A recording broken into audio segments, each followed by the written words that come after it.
My name is Katie Seek. I'm from Indiana University, and I'm professor and chair of informatics there. And in terms of work-life balance, I'm a first-generation college student. My mom, vivid memories with my mom working in the agriculture fields, helping bring water to the workers, and my dad, working from 4 to 8 p.m. at night. So my understanding of work-life balance is also a little bit off. So I needed to find some role models.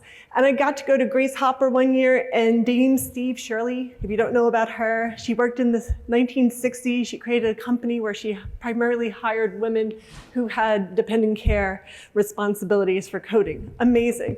And what she said is basically there is no work-life balance. Sometimes I'm a good colleague, sometimes I'm a good mom. The key is to thrash quickly between that. And if you're a systems person, apologies, but the key is to thrash in between so hopefully no one notices. And that's something that I've been trying to do. And I know this is a lot to look at. That's why Bobby's like, Katie, this is not 7 minutes. It is, it's 7 minutes. So just gives you a sense of what my personal life was each time, my productivity, what services I did for my community, and my overall hobbies. So in grad school, I had a whole lot more flexibility. I did a roadshow to kind of tell underrepresented groups and elementary school kids about computing. And I was like cycling across Indiana, running, everything. It was super active. And then as an assistant professor, I got married. I'm part of a dual career opportunity. It's not a problem, it's an opportunity. My husband is in programming languages. You can see him here. He's at the PLDI conference committee, program committee meeting, and the little cute pink kid is my 2-year-old who's with him at that moment. He had to watch her while being at the program committee because I also had an activity that weekend. And then we also had I had a child in my first year on the tenure track and my 6th year on the tenure track. The bottom picture is me, my nomination for Mom of the Year. It's on YouTube. Please don't try to watch it. I'm trying to talk about work-life balance and about being a professor, and my toddler has had it. She's like, just pay attention to me. And so my hobbies basically were having a child. Cooking, I put in there, and it was more like survival, because when you have a hungry kid, you can't just walk into the supermarket and be like, what are we gonna eat this week? You have to have a little more planning. And then when I became an associate professor, I also got an invisible disability, which was a little bit of a change in my life. And so, but I still continued on with service, and I actually integrated in more hobbies because I need to do that. It helps me. The other thing I integrated in is sleep. Sleep is a great hobby. If you haven't done it, take it up. And the other piece I put in productivity is because I'm basically good for about $2 million every 7 years or so. I'm not gonna be like a super powerful researcher with a big lab, because what I'm really passionate about is motivating undergraduates, especially from underrepresented groups, to consider research. So this here is a picture of me with about 100 students from across the country where we did an intensive research experience. You can also see in the bottom corner, in that white box, that's me with my kids. Why? Because my husband was winning a trail marathon at that time, and it was on a weekend, so my kids were with me in this experience. And so we all know, though, that thrashing is really inefficient, right? It's overwhelming. So what do I do when thrashing becomes way too much? Well, I think back to Dolores Huerta, who was an agricultural worker rights activist in the 1950s. And she kind of said, every minute is a chance to change the world. And then I also think of Barack Obama, when he says, if you can keep it about the work, you'll always have a path. There's something always to be done. And there is where I bring in some energy. What gives me energy? What gives me life? And for me, part of my job, besides working in human-computer interaction and pervasive computing in the domain of health to improve everyday people, is also diversifying computing. So when I'm overwhelmed, I think, have I done anything this week that helps diversify computing? And then I go do it. The other thing I do with Dolores Huerta is if you don't get out there and try to solve your own problems, it's never going to change. And so I look at what problems I'm trying to solve that week. I prioritize them. And then some of them are just going to have to be like, sorry, I can't do it this week. And with the pandemic life, people are pretty understanding. So thank you, and I look forward to having more conversations with you.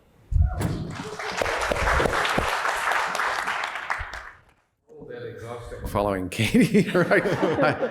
You somehow were able to do that, and you are smiling right now, so you're smiling, so that's good.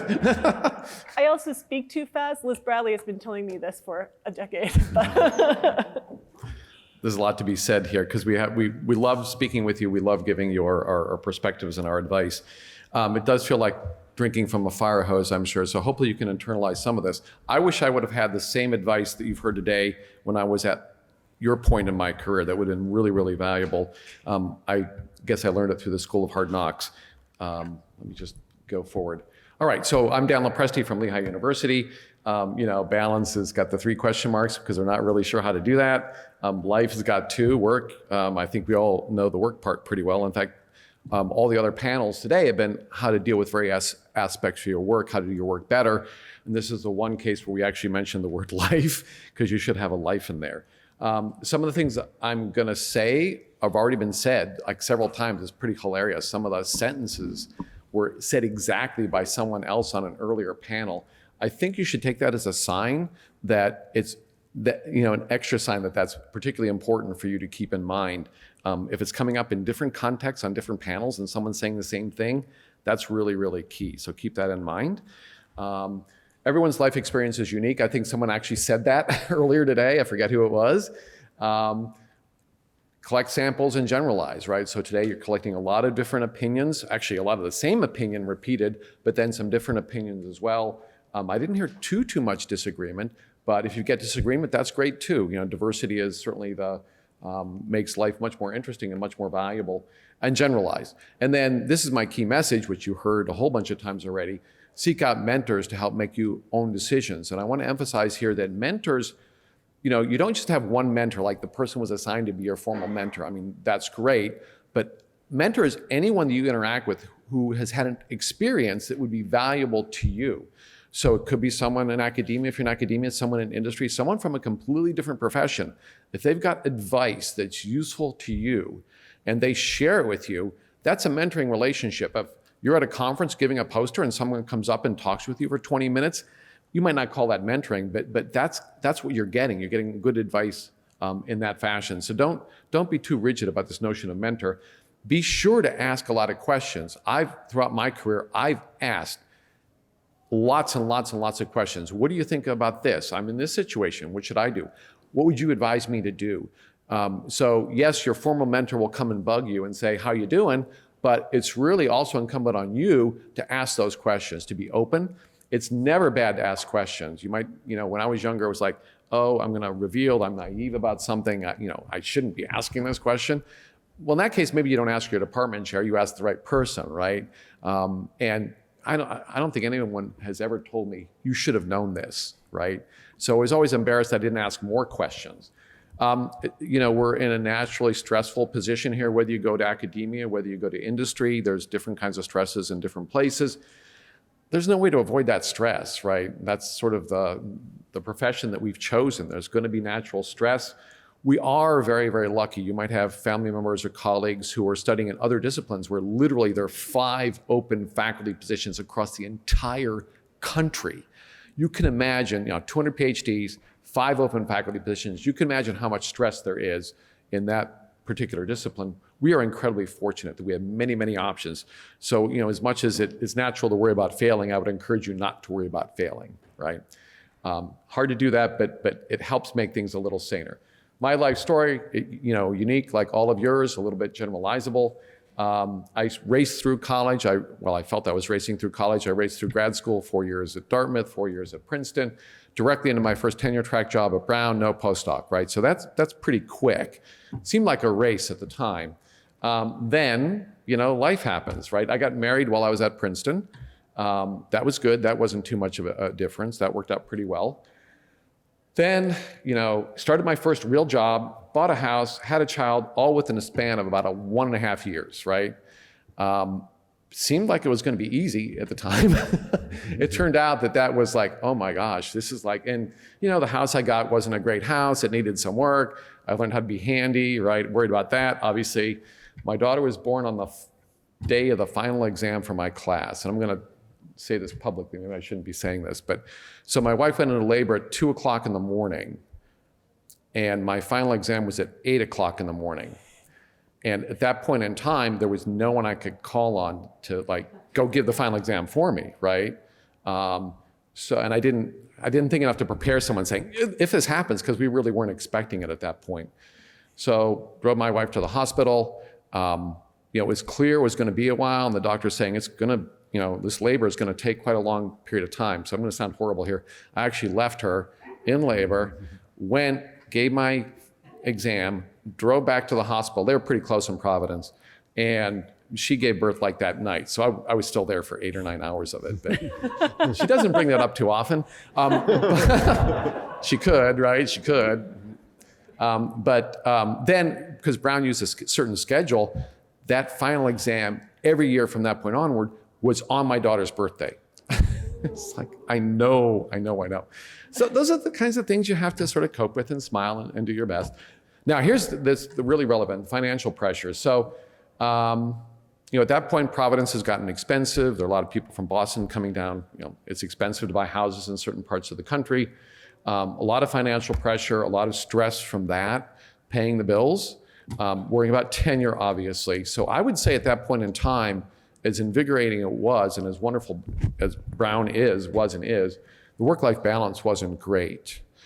And an opportunity arose, and I made a career switch. And I jumped from Brown to help start a lab in Princeton. A lot of my former colleagues from Princeton, my thesis advisor was the head of the lab. There was a big bump up in salary when I did that. It was too good to ignore it, right? And we were focused purely on research, which was wonderful. Then from there, I went to Bell Labs, and then from there, I jumped back to academia. So I've made a whole bunch of switches. Most of the people today have mentioned they've been in one place their entire career. I think that's a little rare nowadays, and I made those switches. I've been at Lehigh for 20 years, but you can see I hopped around a bit. A lot of those hops were determined by, in part by work-life balance, what would work best for me and for my family. Much better work-life balance by the time I got where I am today. So mentors and mentorship. Again, I'm saying, informal mentoring, formal mentoring, whatever you would like to call it, it's really, really important. It's really critical. And as a leader now, whether I was a department chair for 10 years, interim dean of engineering for a year, I'm the vice chair of CCC, I'll become the chair of CCC, I'm president of an international organization. Mentoring is, and helping develop the next generation of leaders is something we take very, very, very seriously. And it's not just mentoring, giving you advice. Sometimes it's being your advocate, right? So as a department chair, work-life balance. My biggest responsibility was helping my faculty be successful. And a lot of that was helping them deal with work-life balance issues and being their advocate with the upper administration when we needed to do something to arrange work-life balance. So keep this in mind, because some of you will certainly rise to that level, but also keep in mind that you should be seeking out these mentors and these advocates for you to advocate for your work-life balance. So don't just sort of keep it internalized. Talk to the senior faculty or your supervisor if you're in industry. Make sure they understand your situation. Some of this is also making it okay to enjoy life, right? I'll send emails at all odd hours of the day, but people also know that I love to have fun, right? Having fun is really, really important. I love to travel. I like the arts. I love food and wine, love sports. And people know this, right? So my colleagues know this. I think that helps legitimize when they would like to do something. Yeah, that's great. Go off and enjoy that thing. So these are some photographs I'll end up with. Travel I've done. This is all within the last year, even being careful, but in the context of COVID. That's Artesia, which is a wonderful winery in Napa. It's got like an amazing view, great wine. So we like going to Napa. We love wine. We love the food there. We love the environment there. It's really a special place for us. This is sunset on the Big Island of Hawaii. And that was one of the places we could start going to, when pandemic sort of wound down and become a little bit safer. We felt safe going to Hawaii, the Big Island, and Honolulu, but Love doing that. We'll be doing that again soon. This is a crazy little thing. We're not scuba divers, but you can sort of do something that's kind of like being a scuba diver. We're actually about 10 or 15 feet under the water there. This is in the Caribbean on a cruise we did a couple months ago. That's a humpback whale we saw breaching in Alaska. So you got to sort of go to the right places to get close to these kinds of really interesting experiences. We did that. And then this is our local AAA baseball team, the Iron Pigs, which is a Phillies affiliate. And we've had like this season tickets, obviously not during the pandemic, going back a decade. And when I can't use the tickets, I'll give them to some of my colleagues or my staff members. And we just kick back, have a beer, enjoy the sun, and it's really low key. It's really a lot of fun. So that's really, really important. That fun, you're not being derelict in your duties by doing that. I get my best ideas when I'm, walking around Hawaii, just sort of thinking about something, or on a cruise, or doing one of these things. I don't get my best ideas sitting at a desk saying, I've got to have a great idea, right? That doesn't work. It's these kinds of experiences that really recharge. And I would, suggest that you, when you have a chance, do that as well. Just one piece of advice. So you're postdocs now. So you've got to keep in mind there's another person here that's really important. That's your advisor, right? So I would not recommend you tell your advisor you're going to Cancun for spring break when your advisor is an assistant professor whose tenure case is coming up, right? Or an associate professor is going for promotion. So there's sort of some interpersonal aspects of this too. You got to be respectful and aware of what their stresses they're facing. So there's a right time to do this stuff and there's a wrong time. Just be aware of that, okay? Thank you, Dan. So I'm just going to wrap this up with a few reflections, and mainly actually by way of stories. So there's only 3 slides here. Start out with some pictures, just like Dan ended with. This is my family. We have 2 kids, each of whom was adopted from South Korea as an infant. Some of those photos are a little bit old. They're both in their mid-30s right now. So that's Heidi at the top with not our dog. I'm not sure whose dog that is. That is our dog, Remy, in the middle there. That's the most recent picture, actually. That's our son, who's 35 today. I'm missing his birthday, but at 35, they don't need dad to be there for their birthday. And that's a gratuitous Colorado picture. And my wife is the person who's standing sideways in the front there. Her story, by the way, is she started out as a math professor at the University of Colorado, actually got tenure, left, was a researcher, kind of computing math stuff at the local Bell Labs for a while, then got a different education and became a researcher in exercise physiology, and most recently has been a massage therapist and is also a very active runner. So actually going to just have one slide here with a few reflections and a few comments on them. And some of this actually has gotten said before. The first one is maybe the most important of all, and that is that you've got to take ownership for what you think is important. And you can do it, but you can't expect the world to do it for you. So it would be great if you were walking down the halls and the common thing that people would say to you when they first saw you is, Jill, have you taken time to play piano recently? Or John, I know you like acting in plays. Are you getting around to doing that? But it's rarely what's going to happen.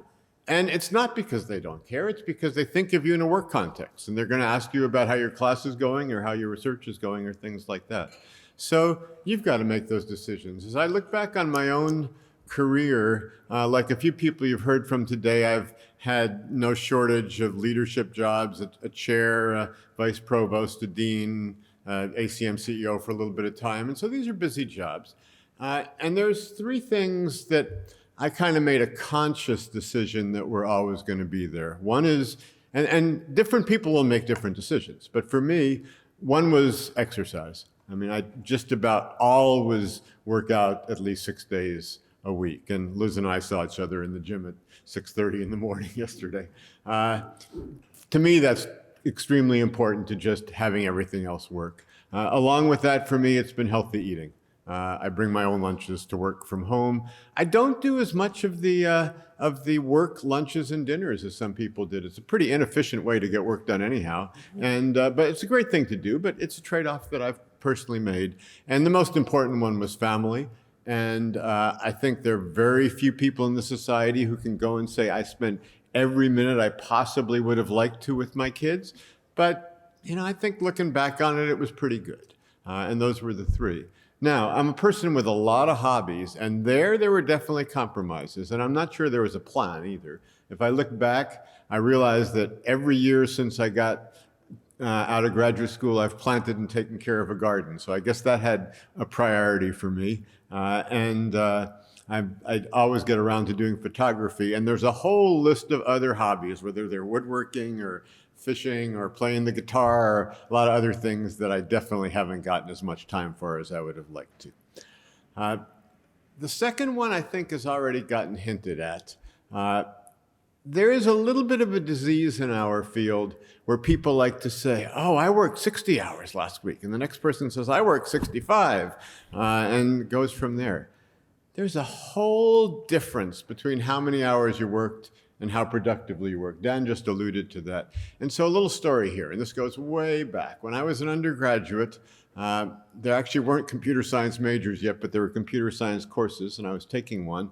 And there was something called a computing center because you didn't have your own computers. And so you had to go there to do the stuff. And I was there on a Saturday afternoon, slaving away at some assignment and absolutely getting nowhere. And it turned out that across the street from the computing center was a fraternity where I had some friends. So getting into Saturday evening, I decided I'd just go over there and hang out with some people. And I've never been a big drinker, but I suspect there were a few beverages involved. And after a few hours there, I went back to the computing center, and that computing problem came into pure focus, and I was able to do it. It kind of gets around, your mind sometimes needs to be reset, and that's something to think about. The next two I'm just going to say almost in passing. Katie was alluding to this in all sorts of ways. There is no way that having two professional careers and a couple of kids is easy, or that it doesn't require balance. It does, in all sorts of ways. And many of you are going to be in that situation if you're not in already. It can be done. You've got examples all over this room that it can be done. But it requires thought, it requires balance, and it requires compromise. And so you need to know that. The next one is kind of whimsical. I remember driving to Denver with a guy who at that point was one of our vice presidents at the university when I was younger, and he was somewhere in his 60s, and he was talking about, spent so much time with my kids working on one of my kids' problems. And this is an older guy. I said, Mike, how old are your kids? Is that kid? I said, 36. So, it changes as life goes on, and it's not quite the same thing. And when they're teenagers, they wish you weren't around them at all, but they always need attention. And the final one is kind of getting back to the first one. Most of you in this room probably have interest in things beyond computer science. And you probably ask yourself from time to time, will I have time for some of those things? And you've got to be the one in control of that. And I'll just tell one other story. I did a bunch of coaching of my kids' soccer and basketball teams when they were young. And at this point, I was already a vice provost in the university, so I was kind of busy. And I knew it was getting to the last season I could coach my son's basketball team. And the reason for that is that after that, they were getting to the point where they needed a competent coach. But I wasn't sure I had the time for it. And I was walking across campus with the chancellor, who's a person I'd gotten to know well, and I mentioned that to him. And he said, Bobby, do it. And two things in that. It was great advice, and it also points out I was 20 years into my career at that point. You can always use mentors. A few of you have said that already, and get them where you can. So, something? Thank you. And just advance it all the way through. There's one more. Thank you. Just a couple things to reflect on as we close. First of all, what do tombstones say? Has anybody ever seen a tombstone that listed an H index?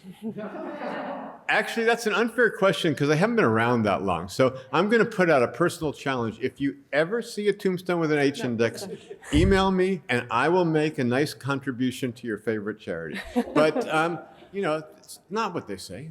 They don't say, got full professor in 10 years. I'm not even sure there's a tombstone that says Turing Award winner. You know, they tend to say wonderful mother, great granddad, that sort of thing. Life is a little different when you're engraving a tombstone than when you're plowing through where you are now, but it's worth thinking about that just a little bit. The final one, and this has been reflected on already, in fact, Dan said a part of it, and I'm going to make this personal as a final story. Our kids didn't have your intellectual abilities.